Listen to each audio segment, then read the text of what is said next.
Você está ouvindo Jogando o Jogo, uma iniciativa de 3 amigos sobre a Bolsa de Valores.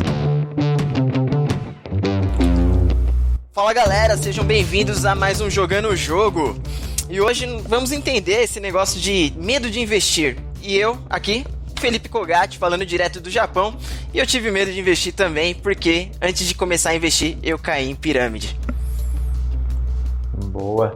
Fala galera, aqui quem fala é o Felipe França, diretamente de Angra dos Reis, no Rio de Janeiro. E eu particularmente, quando eu iniciei, eu não tive medo de investir, mas foi legal você ter falado isso, Kogatti, porque eu já caí em pirâmide e isso não me impediu de começar a investir.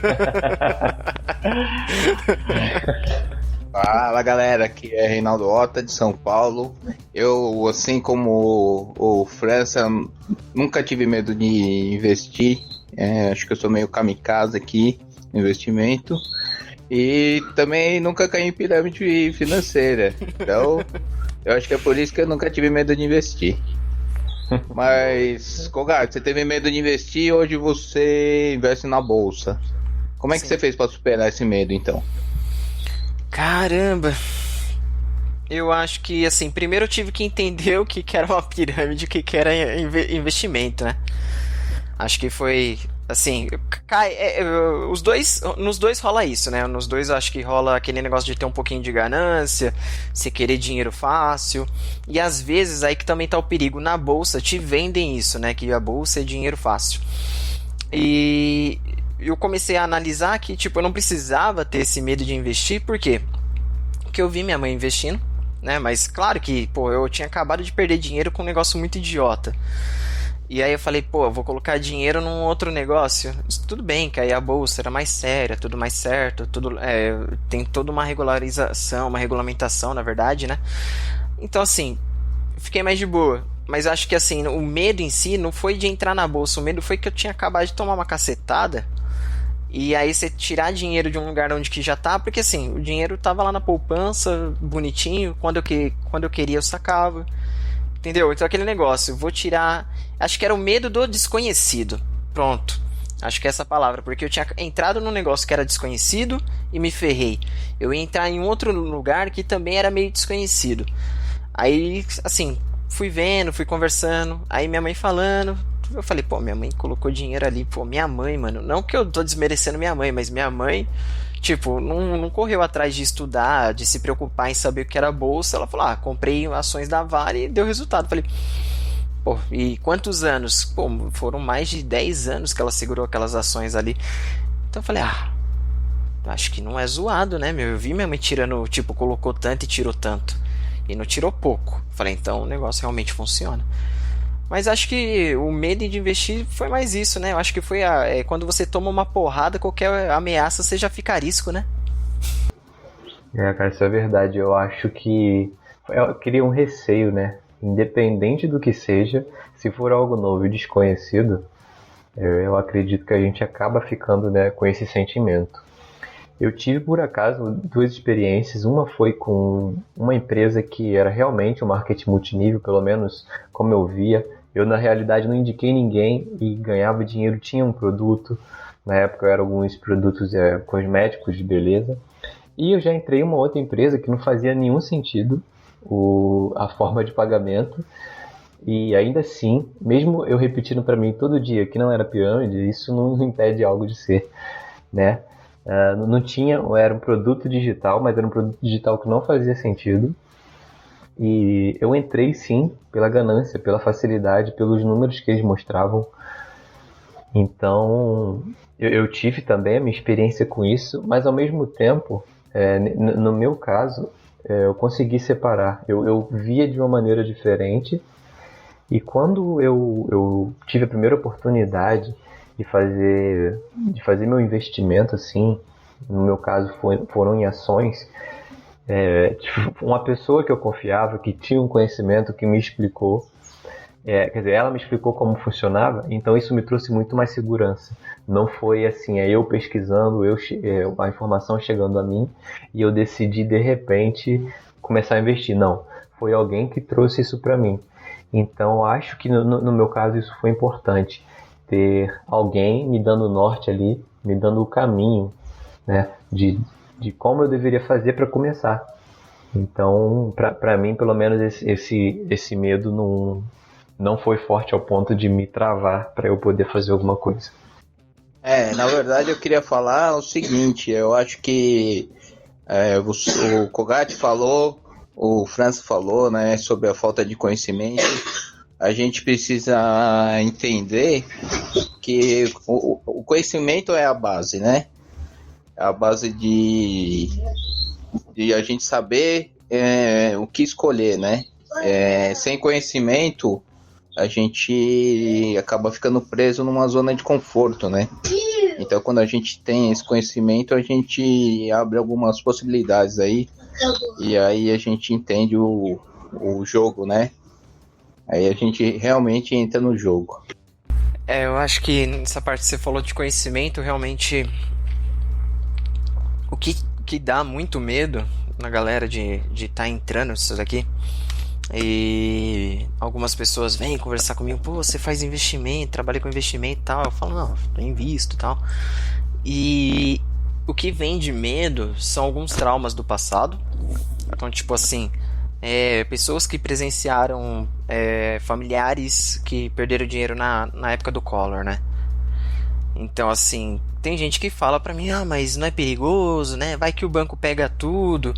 Então, tipo assim, a pessoa tem medo do próprio banco, né? Então, você para pra pensar que a gente não tá falando de uma empresinha aí que surgiu do dia pra noite, falou que tem 10 anos de história e, na verdade, não tem nada disso, né? Os caras montaram o site na semana passada e tá contando tudo isso.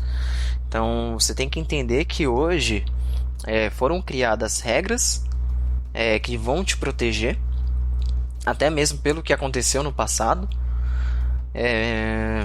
E se realmente você não conseguir confiar mais nessas instituições, fica muito complicado, né? Porque se você não deixar o seu dinheiro no banco com medo de que aconteça esse golpe que aconteceu no passado novamente, cara, você vai ter que sacar todo o seu dinheiro, ou você vai viver gastando dinheiro porque você vai ter medo de ser roubado o tempo todo, ou vai ter que guardar debaixo do colchão ou comprar um cofre, sabe? Eu acho que fica muito complicado você viver com esse medo, assim, de tipo, não posso confiar no banco, não posso confiar em nada.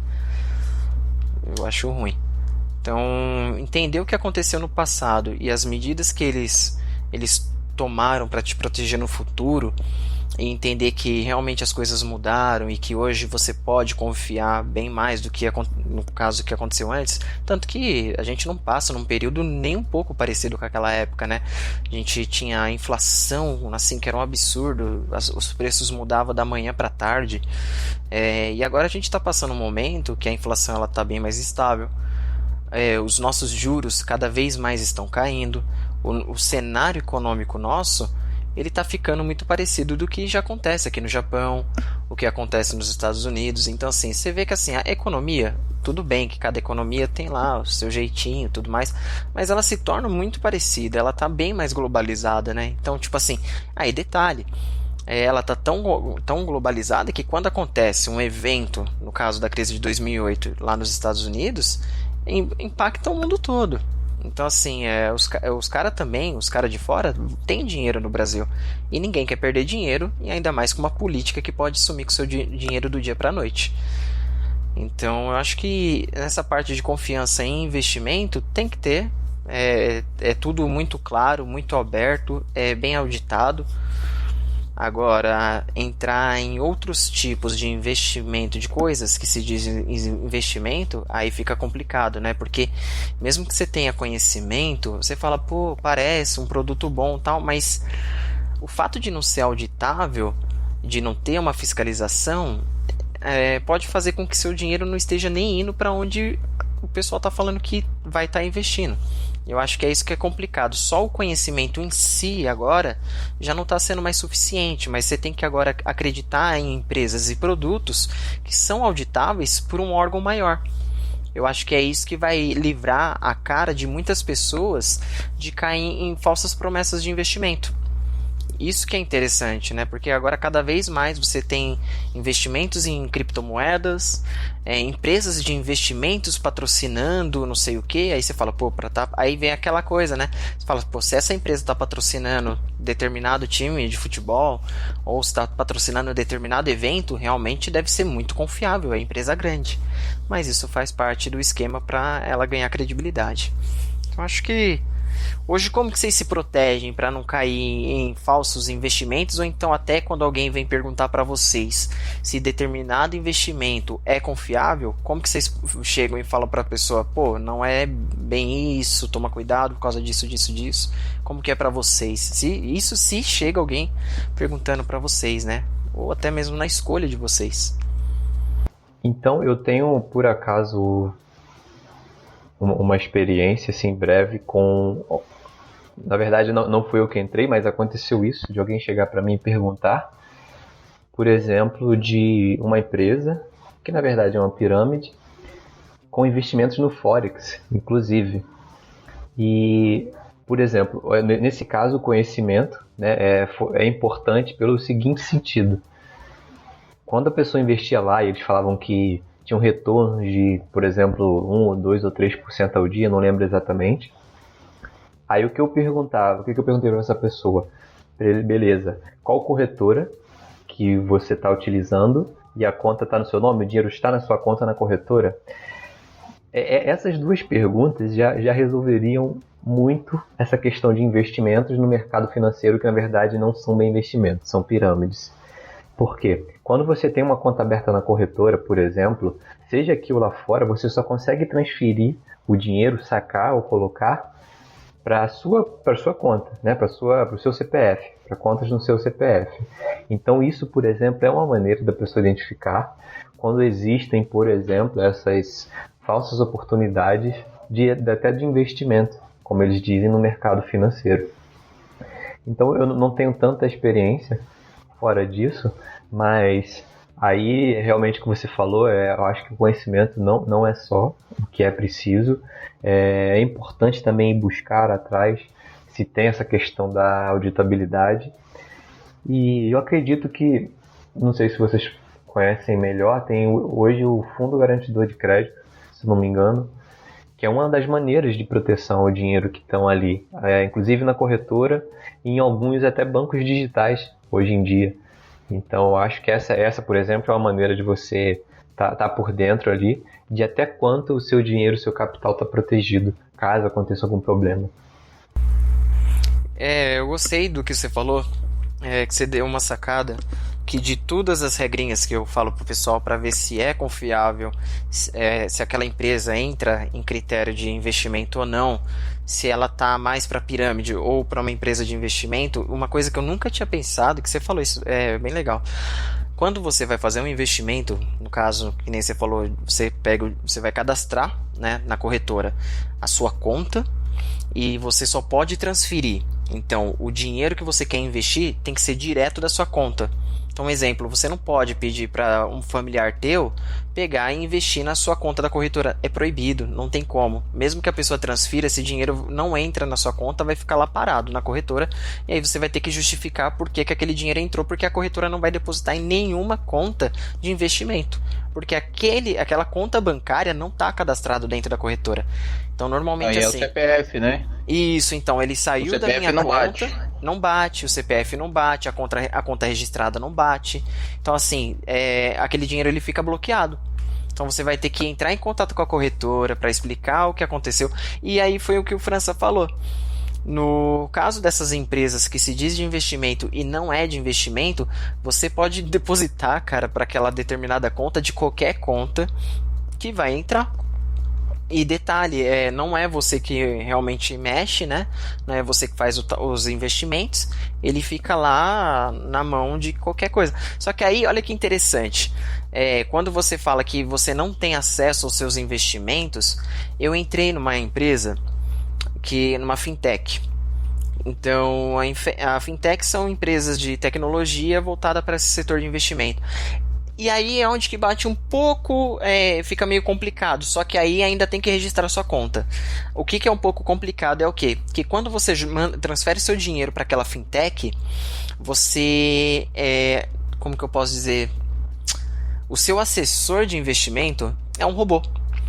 Então você vai falar lá qual é o seu objetivo, qual é o prazo, tudo mais. E cara, na hora que você falar isso, ele vai te dar mais ou menos quais são os valores dos aportes que você vai ter que fazer, qual é o período.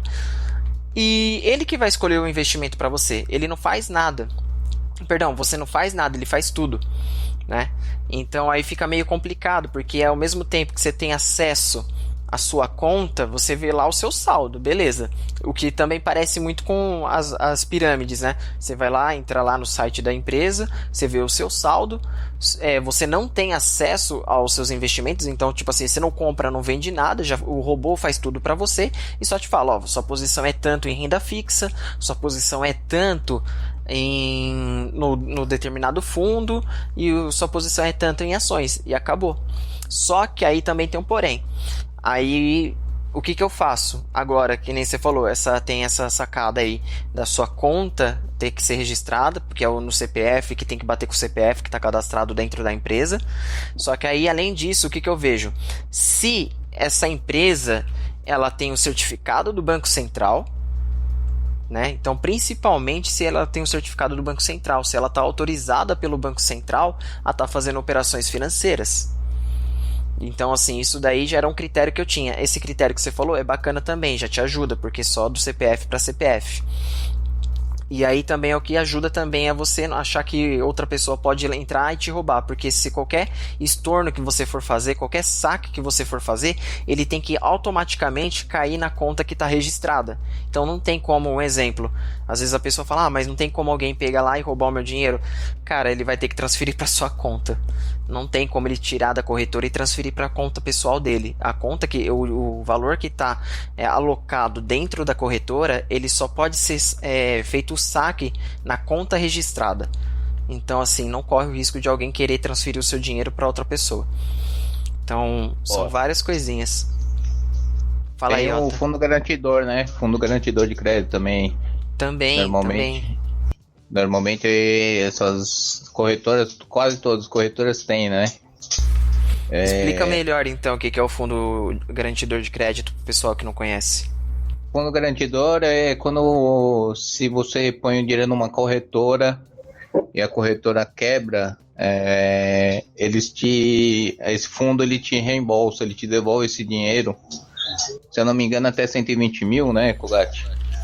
Olha, eu vou até correr, eu posso estar errado, mas se eu não me engano é 250 mil por instituição e CPF, não é? Isso, eu vi aqui no site agora, só confirmando, é 250 mil. Então, é uma garantia que a gente tem, né? Até a gente fica na dúvida, né? Se essa corretora é boa, se não é boa, se ela vai quebrar ou não, a gente tem esse backup aí, né? Essa garantia desse fundo aí. Então, acho bem legal. Legal. E mais uma coisa que eu estava pensando aqui, né, então adicionou isso, essa questão do Banco Central, do Fundo Garantidor, são os prazos para saque. Normalmente nos investimentos você tem muito claro o tempo ali de liquidação, seja de um tesouro direto, de ações, ou até de um fundo de investimento, por exemplo. Então você sabe exatamente a partir do momento que você decidiu que quer reaver aquele dinheiro, não importa se, vamos dizer, com prejuízo ou com lucro, mas você sabe em quanto tempo ele vai estar na sua conta na corretora e tem a projeção lá bem, bem certinho. Normalmente, por exemplo, esses tipos essas empresas que dizem de ser de investimento e não são, você não tem prazos tão claros. Às vezes até tem a partir de tantos meses que você vai começar a poder sacar. Mas ainda assim, às vezes tem alguma dificuldade e não é uma plataforma, por exemplo, de um banco, de uma corretora, é uma plataforma interna dessa empresa que você cria um cadastro lá. Então acho que isso também é legal de ficar atento. Mas aí, França, sabe o que é complicado, cara? Agora com esse negócio dos robôs de investimento, dessas fintechs que estão chegando, elas também não são corretoras. Elas são plataformas que são vinculadas a uma corretora. Na real, ela substitui um assessor de investimento, sacou? Então, isso, cara, não tá fácil você conseguir distinguir, ainda mais pra quem tá chegando agora no mercado e ouve muito essas promessas e que nem até então a gente falava, vai na corretora, pronto, acabou.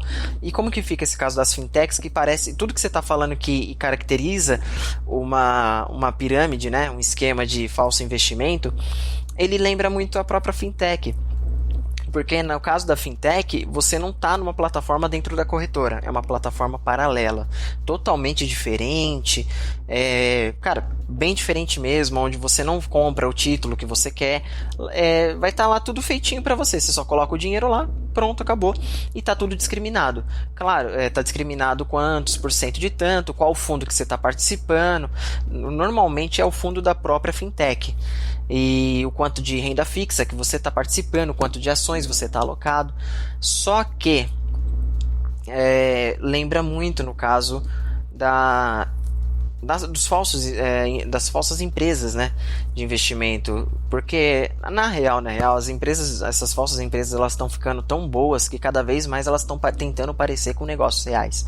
Só que a única coisa que elas não conseguem realmente ficar igual é ter a autorização do Banco Central, autorização da CVM, autorização da Anbima. Então, assim, para mim, o melhor modo para você conseguir se proteger é se tiver autorização dessas empresas. Tanto que, quando o Banco Central ou a CVM vai atrás dessas empresas, cara, dá 2-3 semanas, ninguém mais consegue sacar. É sempre assim. Então, assim, para mim, o melhor modo de você querer se proteger, porque cada vez mais essa parte de investimento vai ficar um pouco disruptivo, eu acho que é a palavra, para não estar falando errado.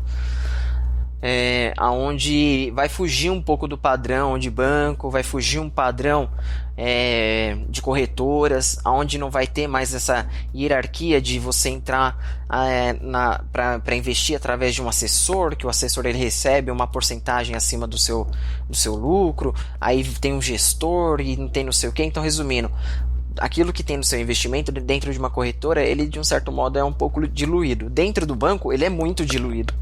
Né? Então, essas fintechs, elas vêm com uma promessa de que a tecnologia, o seu dinheiro, ele não vai escoar por essas pessoas que vão estar tendo que te auxiliar de um certo modo. Né? Então, assim, se você quer auxiliar alguém dentro da corretora, obrigatoriamente você tem que ser um assessor de investimento. Para gerir um fundo, obrigatoriamente você tem que ser um gestor de fundo, tirar certificações, pagar as taxas, tudo mais, o que encarece. E a empresa também tem que ter um analista, tudo mais. Nesse caso, a fintech ela só é conveniada com uma corretora e normalmente ela é conveniada com uma corretora menor. Então você também tem que entender o risco que isso tem por trás. Mesmo sendo uma fintech, ela tá toda certinha, ela tem uma corretora por trás? Tem, mas não é uma corretora grande. Então dentro da fintech você consegue ver também qual é a afiliação dela, qual é a corretora, e normalmente, para que os custos sejam atrativos até para a fintech, para que também seja atrativo para você, a corretora é uma corretora menor. Mas por incrível que pareça, mesmo você fala, pô, mas é tudo pequeno, dá para confiar? Sim, porque a corretora ela tá dentro de toda a legalização, ela está sendo fiscalizada, ela tem a garantia de crédito, né, do FGC. Então, assim, não muda nada. Não muda nada. Então, procura. Pode falar aí, pode falar. Não, eu achei muito legal. Eu particularmente nunca entrei nesse mundo das fintechs. Eu conhecia de nome, mas eu mesmo não conhecia esse conceito. Eu acho que você tocou num ponto interessante aí. Eu acho que, assim, nesse bate-papo aqui a gente já deu várias ideias, né, várias dicas aí para as pessoas estarem atentas. E você pode confirmar melhor, mas se eu não me engano, se você entra nesses sites, por exemplo, da CVM, da Anbima, você consegue identificar em uma área lá do site, até do site da B3, né, quando você estiver procurando a corretora, as instituições que estão conveniadas. Procede essa informação? Você consegue buscar lá exatamente isso. Sim, eu utilizo isso pra, no caso que nem dessa, quando eu tô falando dessa fintech, eu não tô falando porque eu pesquisei, eu tô falando porque meu dinheiro tá lá, mano, entendeu? Então eu tô falando porque eu olho lá, eu vejo quanto que tá rendendo, porque eu gosto de, não vou falar que eu gosto de fazer uma competiçãozinha interna, mas de um certo modo eu contra os meus investimentos tradicionais, aonde eu posso me sentir tranquilo. Então bati aquela meta, eu falo, pô, olha, bateu tantos por cento que da tal empresa onde meu dinheiro tá, ó, bateu daquele fundo. Então, tipo assim, na hora que eu bato aquele valor, que fica um pouquinho mais alto, assim, então eu pego e já fico mais satisfeito, fico mais tranquilo. Mas para que isso eu consiga entender melhor, eu tenho que pesquisar perfeitamente o que é cada coisa. Então no caso da fintech, eu fui entender o que é a fintech, onde que eu estou colocando meu dinheiro, porque eu não quero cair mais em pirâmide, entendeu? Mesmo que agora surja pirâmides cada vez mais difíceis de você saber que é pirâmide, onde o cara fala que é uma empresa lá dos Estados Unidos, que já está há 10 anos e que está chegando aqui no Brasil, porque como que foi a justificativa que o cara falou para mim na hora que eu falei que não estava nem legalizado pela CVM? Ele falou, mas é porque é Forex. Então os caras utilizam o artifício do Forex para esquivar de uma coisa que é legal, né? Então, tipo assim, você fala, mas como que você está fazendo investimento nessa empresa tal, se não é nem legalizado pela CVM? Aí o cara fala assim, é porque é Forex, aqui no Brasil Forex não pode, mas em compensação o Forex pode nos Estados Unidos, pode no Japão, é auditado lá, é tudo certinho, tal. Então o cara, ele utiliza dessa brecha, porque assim, tem muita gente que opera Forex e funciona tudo certinho, tudo bonitinho, por corretoras sérias. Então o cara utiliza dessa artimanha, desse artifício, como argumentação para te convencer. Porque quando eu vi o cara postando sobre essa determinada empresa, eu falei, cara, não para com isso, né? Aqui é um grupo sério que a gente tá falando de investimento. E tem muita gente que tá aqui nesse grupo e não sabe de nada. Não, mas aqui é uma empresa séria, papapi, papapá. E aí tem um grande problema. Quando você entrar nessas empresas, ou recebe alguma coisa dessas empresas, assim, você tem o leigo que não sabe de nada. Aí você tem o cara que ouviu tantas coisas, tantas histórias, que ele se converteu para uma religião da empresa, né? Que ele defende a empresa, veste a camisa, e se alguém falar mal, ele acha ruim, porque ele tá convencido e ele mesmo quer se convencer que o negócio funciona. E tem os picareta, né, cara? E os picareta é os caras que realmente movimentam todo o esquema. Então,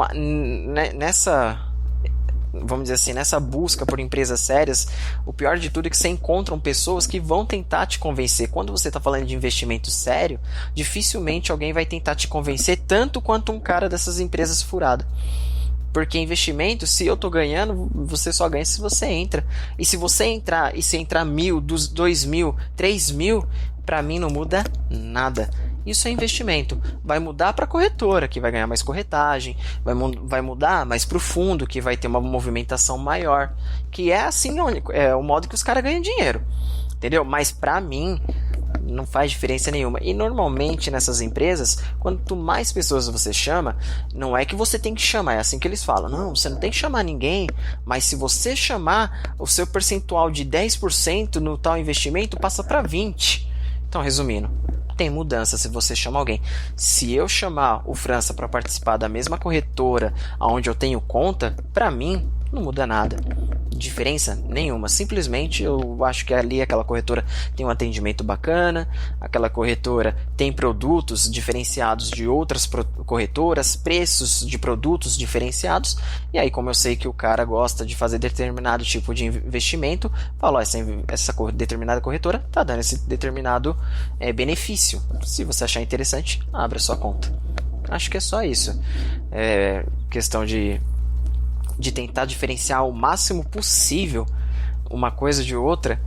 E pra mim, eu acho que, cara, não sei se tem como ficar mais claro. É complicado porque cada dia os caras inventam uma coisa nova pra tentar ficar mais parecido com o que é sério, né? Mas burlar a CVM e o Banco Central não tem como. Pô, mas aí não, só complementando, né, mais uma vez, o Colgate não tirou tudo isso da cabeça dele, né? Ele foi atrás de informação. E é isso que a gente sempre, pelo menos eu oriento meus amigos, né? Eu indico, eu mostro o caminho, mas a pessoa precisa correr atrás, ela precisa buscar essa informação, entrar no site da CVM, pesquisar a corretora e não apenas acreditar na diquinha, né? Na diquinha do cara que tá ganhando. A galera vai muito na confiança, acaba entrando porque a gente tá ganhando dinheiro e não busca essa informação, né? Então, informação sempre é importante. E acho que é por isso que a gente abriu esse canal aqui, né? Pra trazer a informação pra galera aí que tá ouvindo a gente. Legal. Legal. E é isso que você falou, até a pessoa tem que ver por ela. Eu acho que isso é uma parte do processo muito importante. E não só ouvir quem tá te falando qualquer coisa, mas você vai lá. Vai lá e busca a informação. O que o Kogat falou também é muito interessante. Como as pessoas tentam utilizar o jogo de palavras para te convencer e tudo tem uma justificativa, sabe? Então, por exemplo, o próprio Forex, quando a gente está falando de Forex, a gente está falando de negociações, por exemplo, de contratos lá fora. Então, qualquer investimento internacional é legalizado no Brasil, o que não é regulamentado. Não existe necessariamente uma regulamentação da CVM para, por exemplo, Forex no Brasil.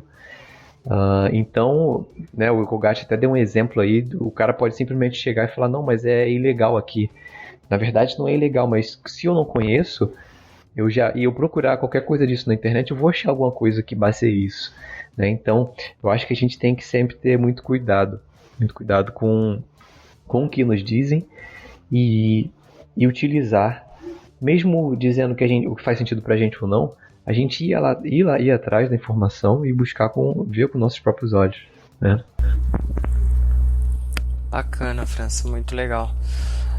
E tirando essa parte de identificar uma empresa séria, uma empresa que não é séria, às vezes a gente bate com algumas notícias que nos traz medo também. Então, que nem agora aqui no dia 20 de setembro, a A1 Investimentos ela foi liquidada pelo Banco Central. Então, resumindo, fechou. É bem assim. E o que acontece? Aí você vê uma notícia dessa e fala, pô, meu, corretora fecha, todo o meu dinheiro que está na corretora acabou.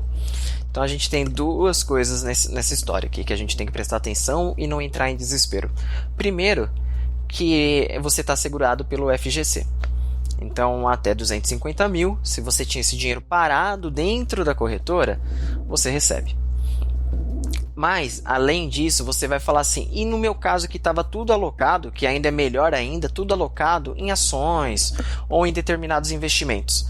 Cara, nesse caso, você está garantido pela custódia, o banco de custódia. Você está segurado pelo... Como é o nome, cara? Mas é tipo um banco de custódia, onde todos os investimentos ficam registrados lá no seu CPF. Entendeu? Não sei se vocês sabem disso. Não. Também não sabia disso, não. Sabia disso, não. Eu sei que se fosse em Tesouro Direto, né, você tem lá no próprio site do Tesouro, você consegue ver os seus títulos que estão comprados lá. Eles não ficam na corretora, né? Eles ficam lá no site do Tesouro. Então é isso mesmo. Quando a gente normalmente, agora na bolsa não se fala tanto disso. Não sei se o Ota provavelmente na época que ele começou a operar, ele pagava uma taxa de custódia se ele não movimentasse a conta em determinado mês. Você tinha isso? Tinha, pagava sim. Pagava. Então, hoje em dia já não tem mais isso, né? Você não paga mais custódia. Hoje não pago custódia, nem pago a operação, né? Corretagem. Então, não paga. Realmente o mercado mudou muito, mas ainda existe esse banco de custódia. Então, todos os títulos que você tem, eles ficam registrados no seu CPF. Então, mesmo que a corretora ela venha a quebrar, o que vai acontecer? Ele está dentro desse banco de custódia. A única coisa que você vai ter que fazer é falar para onde que você vai movimentar todas essas suas ações, para qual corretora você quer direcionar ela. Então, um exemplo, eu estava na corretora X, a corretora X quebrou, não é menção a nenhuma corretora, é simplesmente um exemplo. E aí eu vou para a corretora Y. E aí simplesmente eu só tenho que falar que os meus as minhas ações, os meus ativos, eles vão ser agora direcionados para aquela corretora, isso junto ao banco de custódia. Simples assim. Então, o fato da corretora ter quebrado não faz com que você perca todos os seus papéis, né, no caso de títulos investidos. O único problema que você vai ter é no caso se o seu dinheiro estiver parado lá, que aí você vai ter que sim ver como que vai ficar esse dinheiro que estava lá parado, né, estava lá na corretora e não estava alocado em nenhum tipo de investimento. Ah, legal pegar esse gancho aí do Colgate, porque aí você não precisa esperar a corretora quebrar para você mudar suas ações. Você tem a portabilidade de ações, né? Então você tem um papel comprado no seu CPF, você está na corretora X e amanhã você quer mudar para a corretora Y. E você pode fazer essa transferência de ações. Você não precisa fechar, vender o papel, entrar na outra corretora e comprar o papel de novo.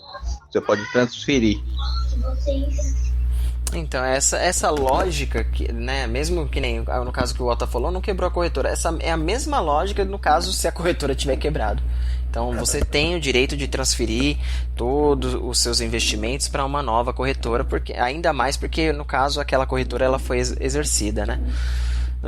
Tirando isso, cara, desses medos, eu vou dizer até assim, né, medos mais técnicos, né, que realmente têm fundamentos.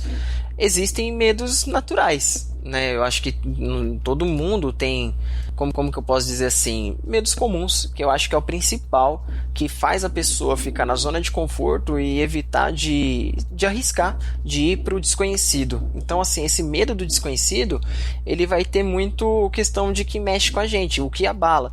Então, assim, os 6 principais medos do ser humano vai envolver toda essa parte de investimento. Então, assim, qual é um dos principais medos do ser humano? Medo da pobreza. E aí você vê o que? Tá ligado com dinheiro. O medo da crítica, às vezes ele tá ligado porque você sai do convencional, tua família toda acredita que deixar o dinheiro no banco, na poupança é o melhor, e aí você é o único louco que vai e fala, não, agora você é investidor. Então vai rolar, é que nem no caso do França, na última história do nosso podcast, ele não contou pra ninguém que ele ia começar a investir na bolsa, ele só foi contar depois que ele ganhou um dinheirinho ali. Aí, entendeu? Então, entendeu? Às vezes, dependendo da família, do ambiente que você vive, você falar que tá saindo do tradicional pra ir pra um negócio que é um pouco mais novo, um pouco diferente do ambiente onde você vive, pode rolar a crítica. Medo de problemas de saúde? Tem, que aí não tem nada a ver. Medo de perder alguém também não tem nada a ver. Medo da velhice? Também acho que não tem nada a ver. Mas principalmente, assim, dos 6 principais medos que vai mexer muito com a gente é o medo da pobreza e o medo da crítica. Esses mexem com a gente, e isso tá tudo a ver com investimento. E aí o que acontece? Quando a gente entra num lugar assim diferente, um território novo, a gente tem medo de tudo. E aí quando a gente vai colocar o nosso dinheiro num lugar ainda, um terreno desconhecido, se não tem ninguém que vá junto com a gente, que explique bonitinho, e que se a gente não tem todo o conhecimento, mesmo que a gente tenha o conhecimento, a primeira vez sempre é um pouco assustador. E a gente coloca um dinheiro assim, lá, a gente fica meio apreensivo, e aí vem aquele medo, e se eu perder? E se eu perder tudo? Como fica? Então acho que assim, para você não ter esse medo todo, e você não, para que não tenha essa coisa que te impeça de entrar nesse universo que realmente vale muito a pena, que vai trazer muita diferença na sua vida, comece com pouco. Então, em vez de você pegar todo o seu dinheiro guardado e transferir direto para a corretora, pega lá 10%, 5%, 1%, abre a conta na corretora. Detalhe, abrir conta na corretora é gratuito. Basta o CPF estar em dia, ter uma conta no banco, como que falam, comprovante de residência, e acabou. Você abre a conta da corretora hoje em dia rapidinho. Antigamente demorava uma semana, que não sei o que. Cara, hoje no máximo, dependendo da corretora, 3 dias. Então você abre, não tem custo. Pega lá aquele pouco daquele seu dinheirinho, vê algum tipo de investimento que dê para você tá fazendo o aporte naquele investimento. E pronto, e vê isso, deixa lá um mês para você ver o que vai acontecer, e aí você vai ver que aquele valor que você tinha, ele aumentou alguns centavos, porque a gente está falando de valor pequeno para você perder esse medo mesmo, é o medo do desconhecido, o medo até de perder dinheiro, e aí você vai ver que, olha, entrou alguns centavos na conta. E se você está com medo, achando que a instituição vai roubar seu dinheiro, vai lá e pede para sacar. E você vai ver que vai cair na tua conta. Aí você pronto, teve a experiência completa. Depositou o dinheiro. Não, experiência completa. Então vamos lá, abriu a conta na corretora. É a primeira experiência que você nunca tinha tido e talvez você tinha medo achando que ia te cobrar alguma coisa. Abriu, viu que não é um bicho de 7 cabeças. Fez o primeiro aporte, esperou um mês, sacou o primeiro aporte, caiu na sua conta, pronto. Você viu que realmente funciona. Aquilo lá que era um monstro para você, que você tinha medo, já não é mais. E aí, a partir disso, você já pode colocar um valor que você acha considerável, um valor que você já pode fazer os aportes que você quer, determinar se você quer renda variável ou renda fixa, né? Principalmente para quem está chegando, coloca só em renda fixa, até você ganhar confiança, ganhar todo o conhecimento necessário para colocar uma parte na renda variável. Né? Não precisa ser 100% de um lado, 100% do outro. Você começa a montar uma carteirinha que vai te trazer segurança. Você acho que conseguiu concatenar muito bem essa ideia toda do medo junto com as ferramentas que a gente está trazendo aqui. Então, a gente entende que existe uma camada assim um pouco mais profunda, de uma parte mais psicológica, de como esses medos foram construídos na gente. Eles podem ter sido por várias coisas, pelo que a gente viu quando era mais novo, ou não necessariamente mais novo, mas pelo que a gente ouviu e inclusive as experiências que a gente viveu. Tem um livro muito interessante chamado Pense em Riqueza, que inclusive fala desses medos mais comuns, e ele traz, assim, a proposta do livro é mais uma mentalidade sobre o dinheiro, não necessariamente o investimento.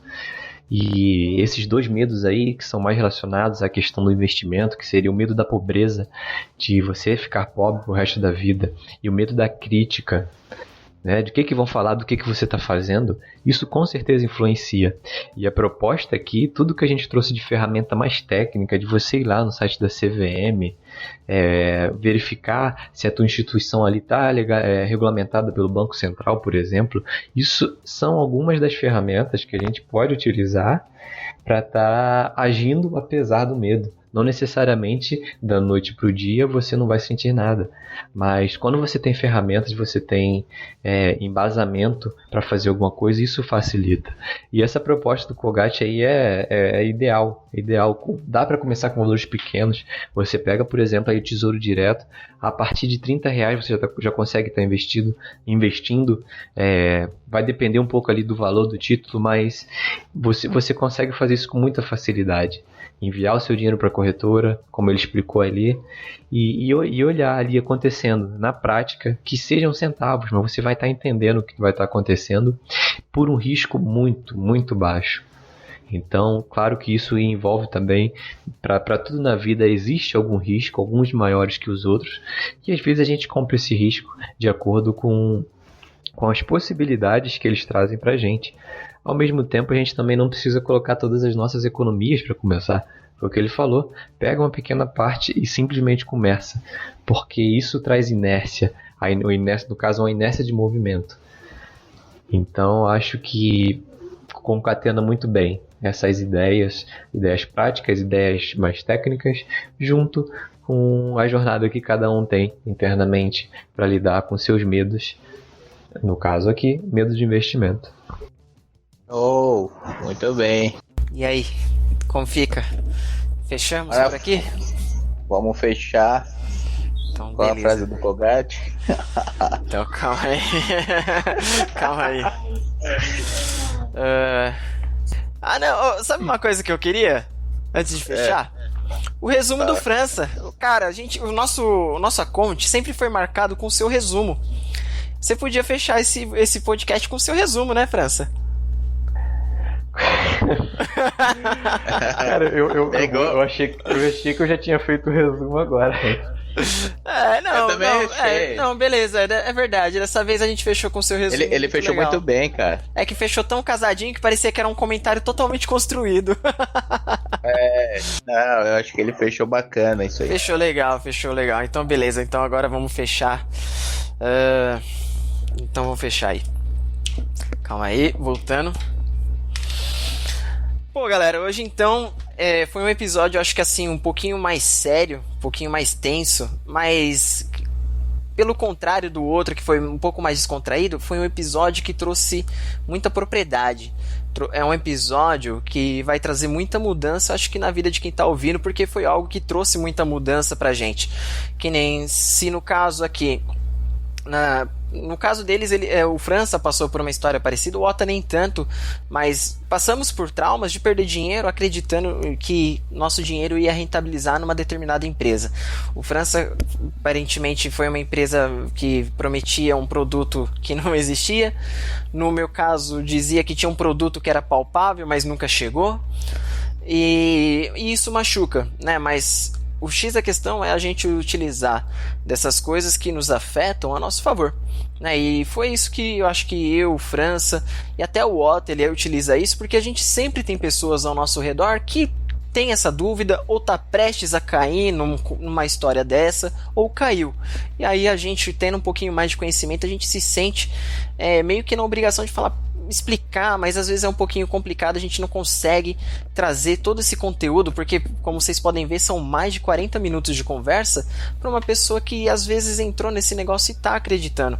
Mas antes que você caia, aqui é a melhor possibilidade para você entender como se proteger e enfrentar os seus medos por tudo isso que a gente falou, porque é algo que vale a pena, e essa inércia que o França falou é algo que coloca um pouquinho e no final do mês você vai ver que você ganhou dinheiro sem fazer muita coisa. Isso é muito prazeroso. E se você achou que esse conteúdo que a gente trouxe para vocês é algo de valor, principalmente para vocês, mas você acha que alguém também que você goste muito precisa estar ouvindo isso e pode agregar para elas, não esqueça de compartilhar e não esqueça de curtir no seu agregador, que agora eu lembrei, não precisei de ajuda dessa vez do França. Então compartilhe, assine no seu agregador, e não deixe de acompanhar a gente na nossa página do Instagram e do Facebook e lá deixar o seu comentário. Acredito que dessa conversa que a gente teve não teve muitos termos técnicos, foram termos às vezes até um pouquinho complicados, CVM e tal, mas se você jogar no Google, jogar na internet aí, são coisas fáceis que você encontra, e eu acho que foi muito didático hoje, e acho que fica por aí. Isso aí, galera. Então, um grande abraço aí.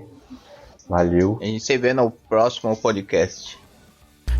Lembrando, toda segunda-feira um novo episódio. Um abraço.